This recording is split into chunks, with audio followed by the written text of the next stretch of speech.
ባለቤትሽና ሰራተኛሽ ተደባደቡ? አዎ። እና የሁለት ዓመት ልጄን አዝላ ነበር ወርውራ ጣለች ሰራተኛዋ ማለት ነው። ወይኔ ፈርድ። ከዛ ጣለቻትና ከዛ በኋላ ከወጡ በኋላ ይደውልልኛል። ሌሊት ላይ ነው የተጣሉት። እንግዲህ በምን እንደተጣሉ አላውቅም። ከዛ ሲደውልልኝ ምንድን ነው ስለው እንደዚህ ሆና ወታለች ሰራተኛዋ አለኝ። ከዛ ኧረ በምን የተነሳ ስለው በቃ እንደዚህ ጠግባ ነው ምናምን አለኝና ዝም አለ። ደወልኩላት። እኔ ጎረቤት ጋር ያደረችው። ከዛ ጎረቤትየው አነሳችና እኔ ላናግርሽ አንዴ አለችኝ። አዎ አልኳት። አላውቃቸውም፣ አዲስ ተከራይ ነው ናቸው እነሱ። አዲስ ተከራይቶ ነው እዛ ግቢ። እኛ ባልና ሚስት ነበር እስካሁን የሚመስሉን። ሰራተኛ መሆኗን ያወቅነው ዛሬ ሲጣሉ ነው። በጣም ልጆቼ ላይ ታጫውታባቸዋለች እሷም። ሰራተኛ እንደሆነች ያወቅነው ዛሬ ሲጣሉ ምን ትመስላቸው ነበር ለጎረቤት? በቃ አጉል አነጋገር ነው የሚነጋገሩት፣ ይሰዳደባሉ ምናምን። እኔ ስደውል ትምህርት ቤት ልጆቹ ይቀራሉ። ለምንድን ነው ትምህርት ቤት የቀሩት? ልብስ አላጠበችማ። ታዲያ ምን ይደረግልሽ? ካልተመቻት ምናምን ይለኛል ማለት ነው። ሰራተኛ ልብስ ስላላጠበች ነው ስላልተመቻት ምናምን ይልሻል አንቺ የሰራተኛ። ትምህርት ቤት የቀሩት እንደዛ ነው። በሷ ፊት በቃ ይሰድበኛል ማለት ነው።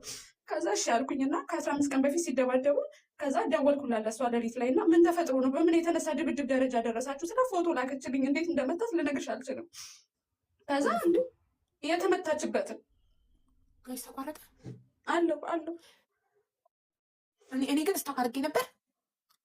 እኔ እንጃ ነው እየሰማሁሽ ነው። ሀቡ እሺ የምን ፎቶ ነው ላከችልሽ ሰራተኛሽ? የመታትን የጎዳትን ፎቶ ላከችልኝ። ፊቷን ፎቶ አንስታ ማለት ነው።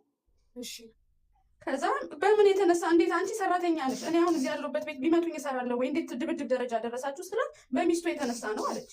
እንዴ ማናት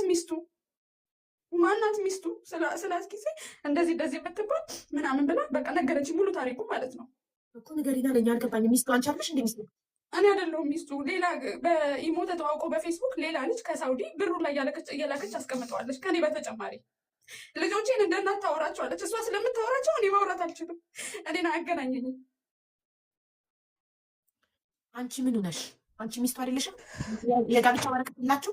የጋብቻ ወረቀት የለንም። ኦኬ። ስለዚህ ሁለት ልጆች የወለዳችሁት ያለ የጋብቻ ወረቀት ጀስት አብሮ በመኖር ነው? አዎ። እሺ ያቺን ሴት አድሬሷን ተቀበልሽ ከሰራተኛሽ?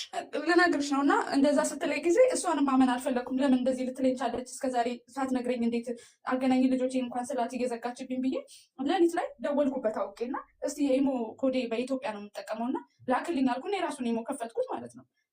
ጠዋት ላይ ከፈትኩት እሱ ልኮልኝ። ከዛ ልክ ከፍቼ እሷ የጻፈችለትን እኔ ምልክለት ቮይስ ምናምን ኤቭሪቲንግ አየሁት። ብር የላከችበትን ግን ችግሬ ምንድነው ጠዋት ትምህርት ቤት ሊወጡ ነበር ማዳሜ ስጠራኝ ማለት ነው። ተመልሼ ስከፍተው አልከፍታለኝ። ምንም ስክሪንሻት አላረጉት። እሱ አወቀ ኦልሬዲ አንቺ ሎጊን ማድረግሽን የሱ ኢሞ አወቀ። ከሰዓት ነገረችው፣ እሷ ነገረችው። እነሱ ምንም አይነት ግንዛቤ የለም ግን እንዲህ ብላ ጠየቀችኝ ሲል እሷ ነገረችው። ገብቶሻል? ከዛ ደወለና አንቺ አራዳ መሆንሽ ነው አለኝ። እንዴት ስለው ኢሞዬን እንትን ያልሽው የጠለፍሽው ስለኝ በእውነት እኔ አልጠለፍኩም አልኩት። ሳውዲ ያለችው አውሽማው ናት። እኔ በዚህ አጋጣሚ የምሰማ ከሆነ እኔ ልጆቼን ትተውልኝ ሀዩ እኔ ልጆቼን ለፍቼ ማንም ይመሰክርልኛል። እስካሁን ድረስ ለዚህ ያደረስኳቸው እኔ ነኝ።